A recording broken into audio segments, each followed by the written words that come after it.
Hello everyone, and welcome back to What If Goku Was Split in Two. This is part 7, and as always, I'll leave links to the previous parts in the description and in the cards. Ring the subscribe, leave the bell, smash a like, or something like that, I'm tired. YouTube membership below. Last time, Cell became perfect just in time for Goku and Gohan to witness it. After Vegeta was smashed, Goku took on Cell only to surrender in order for Gohan to fight next.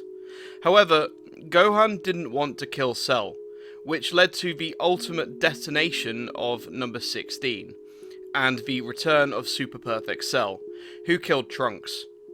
A raging Vegeta was knocked aside, only to be saved by Goku and a raging Kakarot, who charged Cell together.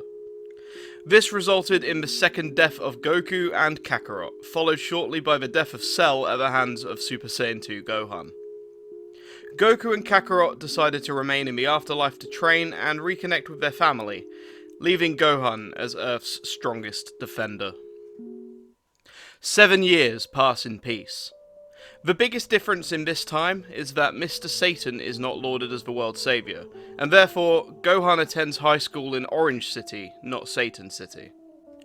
This also means that Videl isn't the daughter of the world's saviour, meaning that although she still helps the police regularly, she wouldn't necessarily be given special permissions to conduct her vigilante missions during school hours, leaving the streets free for the Great Saiyaman. Until the first time they meet, in which Videl rumbles him immediately and blackmails him into attending the tournament. Some things just never change. While being dead for the last 7 years, King Yemma granted Kakarot a special favour, returning the bodies of Bardock and Gine and allowing them both to roam freely under his supervision. He and Goku also attained permission to go and see Raditz in his own personal hell, which for the purposes of this story I'm imagining is like that scene in Dragon Ball Super where Krillin confronts his past demons. It's just Vegeta and Nappa tormenting him because he's the weak one. This has actually had a profound effect on Raditz, who is willing to change if it means he gets to leave. This makes Kakarot think that if he eventually comes back to life, maybe he should bring his family back too. But Raditz will take some work first. Of course, they both train to their heart's content. With his dead body, Bardock is able to attain Super Saiyan, and both Goku and Kakarot end up going 2 steps further beyond, if you know what I mean. Both of them agree to attend the Tenkaichi Budokai. Another big change is that Goten isn't born in this timeline. Without him, Trunks easily wins the Children's Division. Of course, Gohan still teaches Videl how to fly, and the story progresses naturally until the tournament itself, but with the inclusion of Kakarot. Mr. Satan wouldn't be getting a free ride or special matches, meaning he would just be the defending champion, like Ten Shinhan was in the 23rd Budokai. And much like Ten Shinhan in the 23rd Budokai, he's going to be losing. The first few matches go the same way as always. However, it's Vegeta and Kakarot who are slated to fight this time. Goku would be taking the place of Mighty Mask here, therefore is matched up with Killer. He's happy with this though, as he reasons that he'll get to fight the winner in the semi-finals. After Gohan is drained and everyone flies off, the tournament takes a break to wait for the return of its competitors. As it wraps up before the advent of Majin Vegeta, I'll summarise it now. Number 18 knocks Mr. Satan out in the first round. Jewel defeats Killer in a close match, only to get one-shotted by number 18 in a very boring final match. This makes number 18 the new champion. Meanwhile, Kibito is killed and Krillin and Piccolo are turned to stone. The Saiyans and Shin descend into Bobbitty's ship, where they take turns fighting. Vegeta one-shots Pocus, or Pui Pui if you'd prefer. Let me know in the comments. There's a translation issue between the English version of the manga and the original. In the original, his name is indeed Pui Pui. And Yakon is defeated by Kakarot. Gohan takes on Dabra, which makes Goku sulk that he hasn't had a good fight, and Vegeta to get increasingly irritated with Gohan, leading Dabra to suggest him to Bobbity. Sure enough, Majin Vegeta appears shortly afterwards and challenges Kakarot to a duel, and these events go in a very similar fashion to the original, with Kakarot holding back Super Saiyan 3.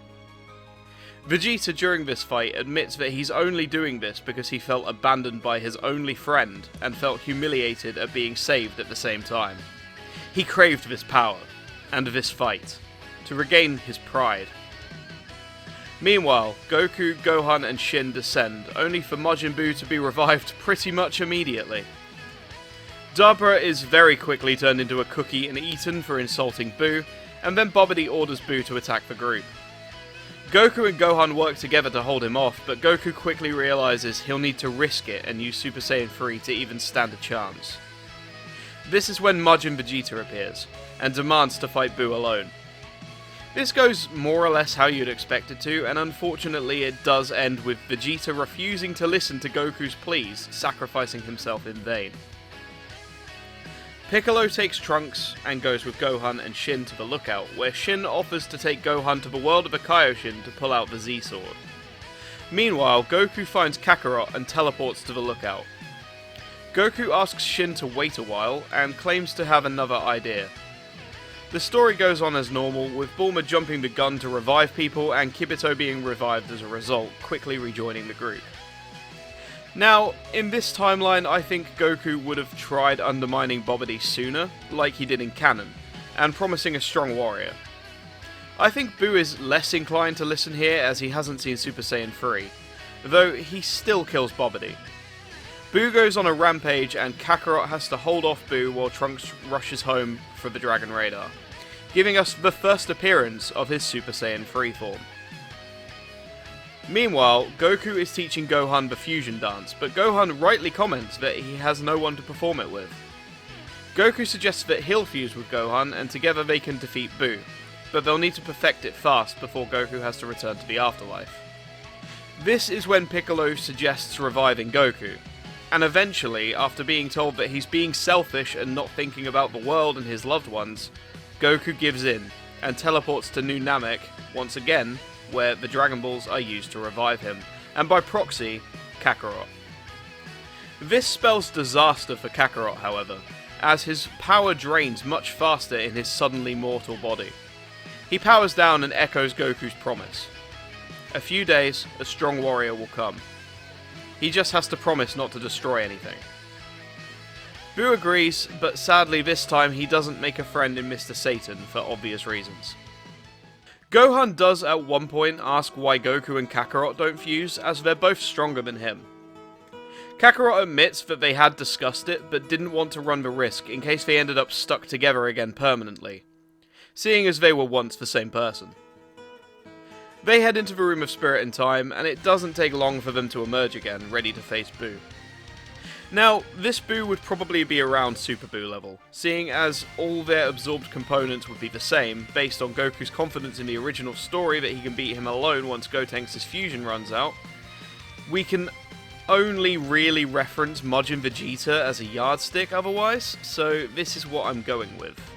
Sound off in the comments if you disagree. I am fully expecting a lot of comments on this.